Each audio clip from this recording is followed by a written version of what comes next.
Bom, inicialmente, obrigado, Dr. Jefferson.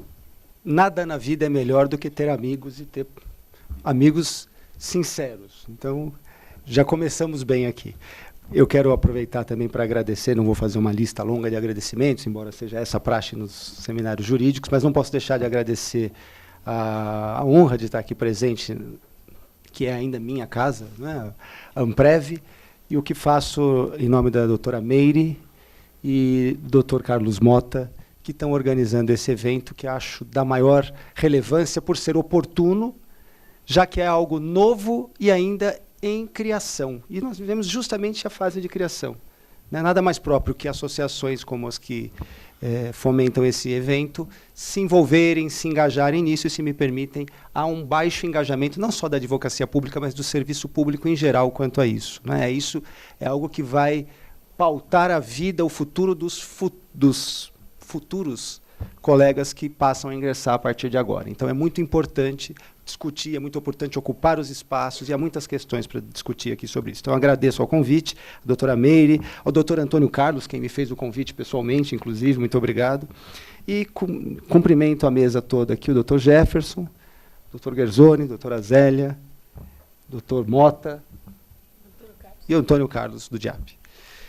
Sem delongas, então, como se costuma também dizer na nossa área, vou direto ao assunto. Né? A divisão dos painéis aqui foi bastante cartesiana, ela pegou a lei, dividiu lá o novo regime, a quem se aplica, está lá na parte geral o regime, destinatários, alcance, benefício especial, que é o assunto possivelmente do Dr. Gersoni, a transição, o velho servidor que opta por entrar no novo sistema, eventualmente, o que ele tem como contrapartida a isso, a essa troca, já que ele contribuiu para o regime antigo, etc. E a mim, para resumir, coube falar sobre o capítulo relativo aos benefícios e ao custeio, vale dizer, o capítulo sobre planos de benefícios. Planos de benefícios, linhas gerais, os benefícios programados de risco, e os recursos garantidores e as contribuições, ou seja, o custeio.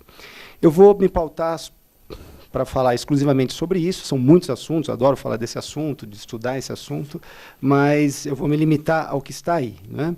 Então, nós vamos falar sobre linhas gerais do plano, benefícios, recursos, rapidamente, e as contribuições do plano. Antes de abordar essas três linhas, o que eu quero chamar a atenção no início, o sujeito, depois de certa idade, ele vai começando a ficar repetitivo também, às vezes até a piada é a mesma, eventualmente alguém já ouviu e tal, mas, como pessoas educadas que são, os senhores vão pelo menos esboçar um sorriso de canto de boca para não me deixar tão desapontado. Eu quero usar uma imagem, antes de falar do plano de benefícios, onde vai ter os benefícios de custeio, para chamar a atenção para a nossa realidade nova, a partir de agora, com a implementação do regime de previdência complementar, que é não uma mudança só de adjetivo, uma previdência que deixa de ser pública e passa a ser privada, complementar. Não é só isso, é uma mudança radical de estrutura de pensamento, eu diria, para a gente que está acostumado a tratar disso. Vou dar um exemplo que eu costumo dar e que aqui vai servir como imagem para a gente iniciar as discussões que vêm na sequência. Às vezes, quem é do sistema de previdência complementar, como é o caso do Dr. Jefferson aqui, por exemplo, fala lá para uma plateia que não é iniciada no assunto, o sujeito fala uma hora e meia, um dia inteiro, às vezes, e quando abre para a pergunta, a plateia pergunta duas coisas em matéria de previdência privada. A primeira é, se quebrar, quem paga? Que todo mundo pensa só nisso. Ah, mas teve a Corobastel, o CAPEM, não sei o quê. Tá. A segunda pergunta, tão certa quanto a morte, depois dessa, é algo mais ou menos assim. Por favor, eu gostei disso, achei bacana, se o sujeito quiser sofisticar, mostrar que aprendeu com a palestra. Eu queria saber só uma coisa, nas entidades fechadas de previdência complementar, está aí a sofisticação dele, ele já entendeu que tem abertas, as do mercado, tem as fechadas, as sem fins lucrativos, como é o caso da do servidor. Ele diz, na previdência complementar fechada, qual é a idade mínima para se aposentar? Ou como funciona a aposentadoria por invalidez ou a complementação de auxílio-doença? O senhor pode me dizer isso? Aí o palestrante, para ser simpático, fala, obrigado, sua pergunta é excelente, me dá a oportunidade de falar sobre tal assunto. E mentira, se ele fosse sincero, ele dizia, pô, o cara não entendeu nada, é uma grande bobagem. Por que é uma bobagem? Porque no regime público faz sentido eu perguntar isso. Eu abro a lei, o sistema é público, ou seja, ele se desenvolve no regime público, de direito administrativo, de legalidade. Eu abro a lei se eu quiser ver meus direitos. Se eu quiser saber com quanto eu contribuo, eu abro a lei.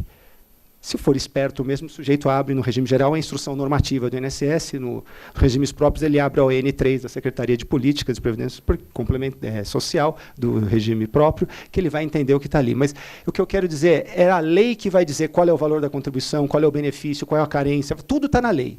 Na lei, no decreto, na portaria, na instrução, no fax, na caneta do servidor que determina a ordem de concessão ou negativa de um benefício. No regime privado, no regime de previdência complementar, não é assim que funciona. Eu só tenho como responder essa pergunta com segurança se eu pegar o regulamento de plano ao qual a pessoa se vinculou. Porque existem planos em que, por exemplo, não existe sequer cobertura de risco, existem planos que não têm pensão por morte, existem planos em que eu faço uma aposentadoria programada por 15 anos, se eu passar de 15 anos eu não recebo mais nada, posso ter reversão para pensão ou não. Ou seja, eu tenho que ver o regulamento do plano, o contrato, porque nós estamos no âmbito, não no direito público, mas já no âmbito da autonomia privada, onde o papel do Estado muda. O papel não é o concessor de um serviço público ou de algo, de uma relação especial de direito público para o servidor, não.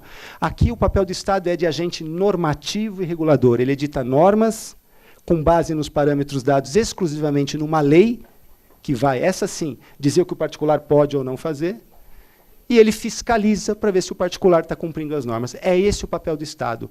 Quem protagoniza o regime de previdência complementar é o ente particular. São as entidades fechadas ou abertas de previdência complementar, são os patrocinadores, os empregadores, a administração pública agora na previdência do servidor, e os participantes, os trabalhadores, que seriam os segurados no regime geral.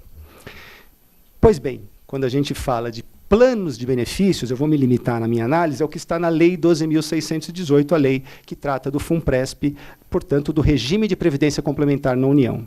Ela traz algumas diretrizes, o que vai determinar o direito dos servidores ao qual se aplicará o novo regime é o regulamento do plano, mas a lei trouxe alguns parâmetros para formatar esse regulamento, dizendo precisa ter isso, precisa prever tal benefício, o limite de custeio é isso, etc. Então, a gente vai ver, a partir de agora, benefícios, recursos garantidores e custeio do plano de benefício. Quem quiser entender mesmo o que vale, tem que ler o regulamento do plano. E é claro que não dá para a gente falar disso, e nem é o caso. Aqui é um seminário, pelo que eu estou entendendo, para discutir essa novidade, esse algo novo e, portanto, desconhecido ainda. Então, vamos, dentro dessa linha, com essa cabeça, imaginar agora o que tem na lei para benefícios, custeios e recursos garantidores. Eu pretendo explicar o que tem na lei, o que tiver de mais importante, e se houver algum ponto polêmico, tem vários aqui e nos outros temas, eu aponto para a gente discutir, fomentar o debate, e aí a capacidade da plateia faz com que a mente voe sozinha. Então, dos planos de benefícios, primeiro, linhas gerais. O que a Lei 12.618, que cria a Previdência Complementar na União, tem sobre isso? Primeira coisa, os benefícios. Em Previdência Complementar, se costuma dividir, na Previdência Pública é a mesma coisa, só que não se costuma dar esse nome, os benefícios em dois tipos. Os benefícios programados, se a gente pensasse no regime geral, seria aposentadoria por invalidez, por tempo de contribuição, aposentadoria especial, com alguma mitigação aí. No regime público, aposentadoria voluntária, aposentadoria compulsória, a voluntária por idade ou por idade mais tempo de contribuição. Benefícios programados, aqueles cujo fator de concessão é o tempo de idade ou seja, combinando-se idade mais um tempo de contribuição, de vinculação ao plano e de contribuições preenchidas para poder sair, se tudo der certo na vida, se ele não morrer, não se invalidar, sair com uma aposentadoria no futuro. Benefícios programados. O que nós temos aqui para a Previdência Complementar do Servidor Público? Em primeiro lugar, uma limitação que não é nem da lei, é da Constituição, artigo 40, parágrafo 15. O que disciplina tudo o que está sendo dito nesse seminário são 3 disposições constitucionais, basicamente, o artigo 40, parágrafos 14, 15 e 16 da Constituição. Pois bem, no artigo 40, parágrafo 15, existe uma limitação já dada pela própria Constituição para o plano, o regulamento, o contrato que vai ser feito para a Previdência Complementar do Servidor Público. Que limitação é essa? Uma limitação barulhentíssima, que quase inviabilizou a tramitação da reforma, que já inviabilizou, de fato, a tramitação de um projeto de lei, quando a emenda 20 já previa esse assunto, o famoso PLP 9, né, um projeto de lei complementar que ia cuidar justamente da Previdência Complementar do Servidor Público, não passou basicamente por essa questão. Que Que limitação é essa? Primeiro, o benefício programado, esse benefício que vai levar em conta o tempo do servidor, não o risco de invalidez, de morte. A aposentadoria normal, é esse o nome que o regulamento, inclusive, dá no FUNPRESP, o benefício programado tem que necessariamente se desenvolver sob a modalidade de contribuição definida. O que é isso? Para resumir extremamente a questão, o benefício pode ser o programado de um plano de previdência, qualquer que seja, ele pode ser um plano de benefício definido ou de contribuição definida. O que é isso? O plano de benefício definido é esse que nós temos no regime próprio e no INSS, ou seja, eu sei o valor ou o nível de benefício que eu vou receber quando acontecer o evento que me dá direito a ele. Então eu sei, por exemplo, que a aposentadoria do servidor público é, para quem pegou a regra antiga, o último contra-cheque. A remuneração do cargo efetivo, o limite dela. Ou eu sei que é a média das 80% maiores contribuições, bases sobre as quais incidir a contribuição de juros de 94 para cá, aplicada uma alíquota de 100%, ou de 91%, ou de 70% mais 1% a cada grupo de 12 contribuições. Papapá. Ou seja, eu sei o valor do benefício. Isso é um plano do tipo BD, benefício definido. Não pode ser esse plano para o servidor público. Então, o servidor público vai pensar, bom, eu não sei quanto eu vou ganhar de aposentadoria, já é algo que não se quer. Né? No mundo todo, houve uma fase de migrações. No Brasil, inclusive, as entidades fechadas de previdência complementar, na década de 90, praticamente todas as que tinham plano BD migraram para CD. No mundo todo, nos Estados Unidos, etc., ninguém mais quer fazer plano de benefício definido. Por quê?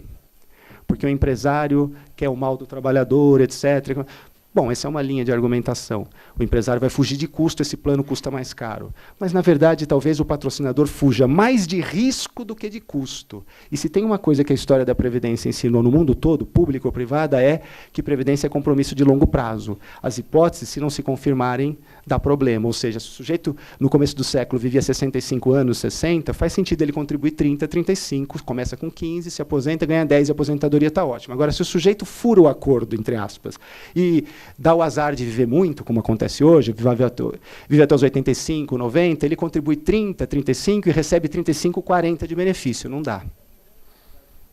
Então, plano de benefício definido, eu, digamos, numa empresa super sólida, eu vou saber que eu posso pagar isso por 30, 40 anos. Mas e daqui a 60, 70? Eu não sei, então eu não quero fazer esse compromisso. No mundo todo, ninguém faz isso. Hoje, o que se faz é benefício... planos de benefícios da modalidade contribuição definida. Então, eu vou inverter a lógica. Ao invés de pagar um valor que eu já sei, que eu estipulo antes, eu estipulo antes qual vai ser o nível de contribuição. E aí, essas contribuições vão sendo vertidas ao longo do tempo, vão rentabilizar, vão ser investidos os recursos, etc. Na hora de se aposentar, eu vejo a tábua do dia, quanto é que o sujeito vive, etc. Tal, e faço o benefício ali. Olha, a Zélia, depois de contribuir por tantos anos, tal, ela juntou 3 milhões na sua reserva. Com 3 milhões, dá para ela fazer que tipo de benefício? Ela quer um benefício vitalício? Vai dar 12 mil por mês. Ela quer um benefício vitalício com reversão em pensão por morte para o seu marido e seu filho, vai dar 10 por mês, porque vai ter que separar uma parte da reserva para invalidez. Ela quer um benefício de 20 anos, renda determinada, vai dar 18 mil por mês. Ou seja, eu pego a renda e, a partir daí, eu transformo no benefício. Este é um plano de contribuição definida. O que é fixa é a contribuição. O benefício calcula de acordo com a reserva. Ele vai variar, portanto, conforme o que se acumulou, conforme as contribuições vertidas, a rentabilidade obtida, etc. É um plano que não dá déficit. Por isso que os empregadores fazem esse plano. Por isso que o governo quer fazer esse plano, porque não tem déficit. Se perder dinheiro, o que acontece? O benefício vai ter uma reserva menor. O valor do benefício vai ser menor. Se ganhar extraordinariamente o dinheiro, digamos, aplicou só na Vale e na Petrobras nos anos 90 e 2000, 300% de rentabilidade. O sujeito pensou que ia ganhar 18 de aposentadoria, vai ter 35. Pode ser também. Então, claro, isso é improvável. Né? Já não estou querendo fazer propaganda, assim, não é isso. Contribuição definida. 5 minutos? Boa, então vamos correr. Plano tem que ser de contribuição definida. O benefício programado tem que ser dessa modalidade. Por que que isso dá estresse? Porque nenhuma entidade fechada de previdência complementar, a não ser os instituidores, o OABPREV, etc., são obrigados a fazer essa modalidade de plano. É uma escolha. Aqui, para o servidor, isso está imposto pela Constituição. O plano tem que ser este. A lei previu isso e o plano tem que cumprir. Já adianto, deu-se um jeito de tornar este benefício, o plano de previdência do servidor público, mais maleável, digamos assim, o que gerou, inclusive, o pedido de veto pela Fazenda para a Presidente da República vetar esse ponto, porque houve, na última tramitação da lei, a previsão de cobertura de um fundo de sobrevivência, ou melhor, de um benefício que deu margem ao que hoje se chama benefício de sobrevivência de assistido. Por quê? O benefício, a contribuição definida tem um problema. Como o benefício que vai ser pago depois que se faz a reserva, ele tem que estar pela definição do órgão regulador, que é o Conselho Nacional de Previdência Complementar hoje. E essa definição foi trazida para a Lei 12.618. O plano de contribuição definida tem que estar, diz a lei, permanentemente atrelado ao saldo de conta do participante. Se imagina que o participante, se faz uma projeção de que ele vai viver 20 anos, se calcula um benefício que vai durar 20 anos naquele valor, se ele dura 25, 30, acaba a reserva. E aí, se for um CD puro, um plano puramente financeiro, ele não recebe nada se ele viver mais. Para evitar esse problema, isso não vai acontecer com o servidor, criou-se um fundo que retira uma parte de uma reserva ao longo da vida toda, para que, se ele durar mais do que isso, ele continuar recebendo, pelo que está no plano aprovado, 80% da renda dele. Então faz uma projeção, e a projeção me parece que foi essa, vai durar, depois de aposentado, 25 anos, então, se passar disso, ele recebe uma renda de 80% do valor vitalícia. Ou seja, deu uma característica de BD, de benefício definido para o plano CD. O que levou a Fazenda, repito, a sugerir à presidente, ela não cumpriu isso, a vetar a lei por inconstitucionalidade. Tá? Bom, benefícios de risco. Benefício programado é esse, tem que ser CD. Benefício de risco, qual é a formatação da lei e o que tem de polêmica? Risco é invalidez e morte. O plano tem que prever, diz a lei, pelo menos invalidez e morte. Pelo menos, pode ter outros riscos. Exemplo esse que eu acabei de dizer, sobrevivência de assistido. Como o plano é CD, se ele durar mais do que se projetou, vai ter um risco do sujeito durar mais vivo do que imaginaram, então vão cobrir pelo benefício de sobrevivência. O que tem de polêmico aqui? O que tem de polêmico é que a lei diz que a gestão da invalidez pode ser feita externamente, ou seja, a FUNPRESP, a Previdência Complementar do Servidor Público, a entidade fechada que o operacionaliza, pode, se quiser, terceirizar só o benefício de risco, ou seja, só não pode terceirizar o programado. Todo o resto ela pode terceirizar, contratar uma seguradora. O que tem de problema aqui? Em tese, são duas ponderações. Uma teórica perante a Constituição. Teoricamente, pode-se dizer que é inconstitucional isso. Por que seria inconstitucional?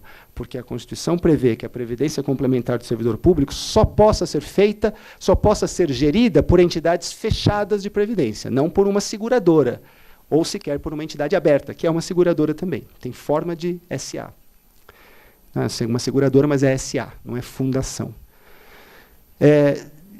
Se precisa ter benefícios na mão de uma entidade fechada de previdência complementar, alguém pode entender essa terceirização da gestão, ainda que seja só a gestão do risco, está sendo repassada por uma entidade que não é fechada de previdência. E mais, não é fechada de natureza pública, e menos ainda. Tá?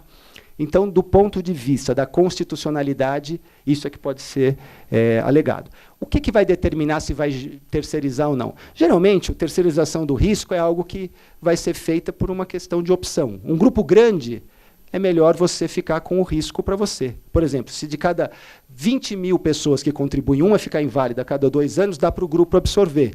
Se for 100 pessoas, se 3 ficarem inválidas, o plano se abala. Então é melhor terceirizar. Mas aí o terceiro, a seguradora, vai cobrar por esse serviço. Então, claro que fica mais caro.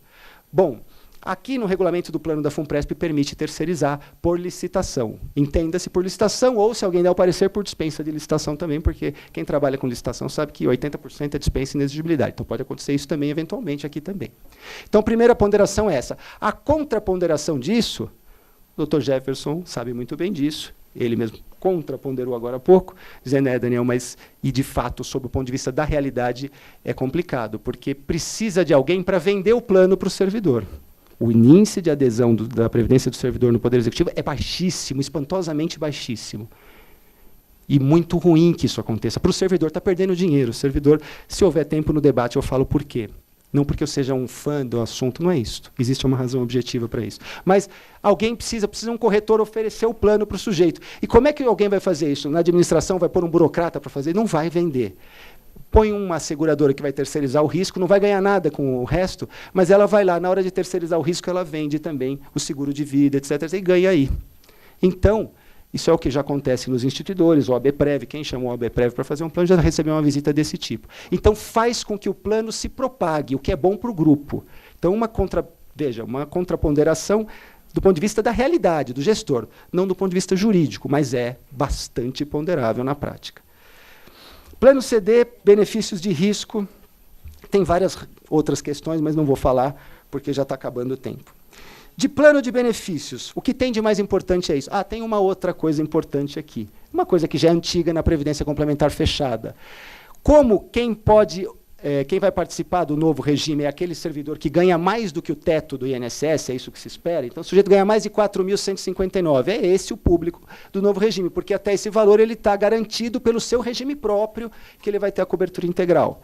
Começou a ganhar mais do que isso, ele cai no FUNPRESP.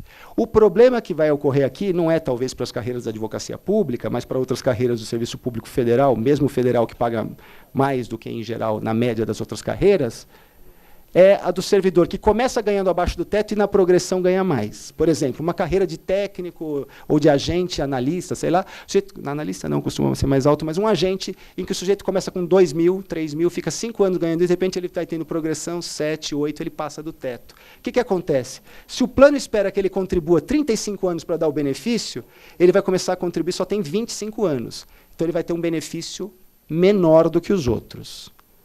No plano atual, a lei prevê isso? Prevê. Por que eu estou falando disso? Porque o artigo 12 a 14, um desses, prevê que o servidor que ganha menos, se quiser, pode entrar no plano. Mas ele entra sem contrapartida do patrocinador. Ou seja, se eu ganho 2.000 e quero participar da FUNPRESP, pensando que na minha projeção vou ganhar mais no futuro, eu entro, mas só tem a minha contribuição, não a do patrocinador.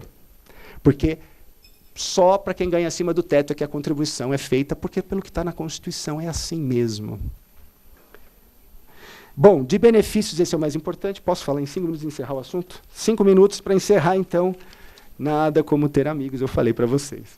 Não, a matéria para ele é para 3 dias, né? Essa matéria se vocês não tiverem compromisso... Bom, recursos garantidores. O que tem de mais importante? Nada de grande relevância. Só lembrando que, por ser previdência complementar, os recursos vão ser postos na mão de uma pessoa privada. O FUNPRESP é uma pessoa jurídica de direito privado, de natureza pública, que é um monstrengo. Se houver tempo, se houver interesse, a gente debate o que é isso. Tá? Ou seja, vai ficar lá na mão de uma pessoa privada que é um instituidor, um investidor institucional, ou seja, alguém que tem o dever de pegar o dinheiro e investir todo dia, comprar ação, comprar imóvel. Tá? Então, isso vai gerar uma capitalização, atrai uma série de regras do Conselho Monetário Nacional, etc., para ver como é que isso é feito. É a grande menina dos olhos, não preciso nem dizer, de qualquer entidade fechada de previdência. Não é? É o recurso. Bom, por um nível muito genérico, é isso que tem de importante. Das contribuições, o que tem de previsão na lei que vai pautar como deve ser feito o plano nas contribuições? Tem uma coisa importantíssima. Qual é a contribuição hoje no regime próprio? O servidor paga 11, a administração paga no mínimo 11 e no máximo 22. Na União é 22. Hoje em dia é contábil, etc. Alguns estados têm já um plano financeiro, um plano do tipo está com tesouro, outro que está contabilizado, etc. Bom, isso não interessa. Hoje é 11% para o servidor. No novo modelo, o que acontece aqui? A lei dá um limite, o plano é que vai estabelecer, o plano já estabeleceu, eu falo disso, é um limite de, no máximo, 8,5% do que ganha o trabalhador, o servidor público. Então, o servidor titular de cargo efetivo que entrar na nova realidade, por exemplo, ganha 10.000, até o regime próprio, até o valor do regime geral, até 4.000, 11% que ele contribui para o seu regime próprio. Ele vai estar garantido um benefício BD, digamos assim, desse regime próprio, porque ele contribui com 11 e a União com 22. De 10.000 menos 4, da diferença, ele vai contribuir com 8,5%. E a União põe mais 8,5%, que vai ser capitalizado para lá no futuro dar um benefício CD. É assim que funciona. O plano de benefícios aprovado, ele prevê que o servidor é que escolhe. Veja, nós estamos naquela pergunta que é ótima, mas é bobagem. Ou seja, eu tenho que ver o plano. O plano diz que o servidor escolhe todo ano o nível de contribuição. Ele pode escolher 7,5%, 8% ou 8,5%. Ele que escolhe. E a União acompanha o que ele fizer. até o limite de 8,5. Se ele quiser pôr mais, pode. A Zélia é super entusiasta do assunto, ou eu, como ele disse, o Daniel é entusiasta, eu vou pôr 15% lá. Posso pôr, mas a contrapartida da União vai até 8,5, ela só põe até esse limite. Tá? Então, o servidor escolhe todo ano, isso vai gerar uma capitalização do benefício programado, uma parte vai para o risco, uma parte vai para a despesa administrativa e por aí vai. Das contribuições, então, o que tem de mais importante é isto. O participante é que vai optar pela sua contribuição e o nível máximo que pode contribuir por lei é 8,5%. Então, vai ser já de saída menor, claro, do que os 11%. Vai ser menor, 8,5%, mas é capitalizado e vai ser no máximo 1 para 1. Por que a União não põe 8,5%? Por que ela não põe 17%, que é o dobro? Porque aí tem um problema da Constituição. Não poderia a lei prever diferente, porque a Constituição prevê, no artigo 202, parágrafo 3º, que no regime das estatais já é assim, Banco do Brasil, Petrobras, etc., e também na do servidor, em hipótese alguma, desde a emenda 20, antigamente era outra realidade, em hipótese alguma, da emenda 20 para cá, a contribuição do patrocinador pode ser feita, se não a título de contribuição, quer dizer, sem doações, etc., tem até doações na lei, não sei como é que isso vai caber aqui, mas só como contribuição e, em hipótese alguma, mais do que o servidor põe lá dentro. Ou seja, é no máximo 1 para 1. Pode ser menos, mas é no máximo 1 para 1. Não é como no regime próprio, que é no mínimo 1 para 1, podendo ser 2 para 1. Então, contribuições, o nível é esse, 8,5, limitado à paridade de 1 para 1. Recursos garantidores vão seguir as regras do Conselho Monetário Nacional e de benefícios, lembrar sempre da contribuição definida, CD, por limitação constitucional, limitação que não se aplica a nenhum outro fundo de pensão, e, a não ser o dos instituidores, OAB-Prev, etc., associações, sindicatos, e benefícios de risco, podendo a gestão ser terceirizada, o que é bastante polêmico. Obrigado pela paciência de vocês. Obrigado, doutor Daniel.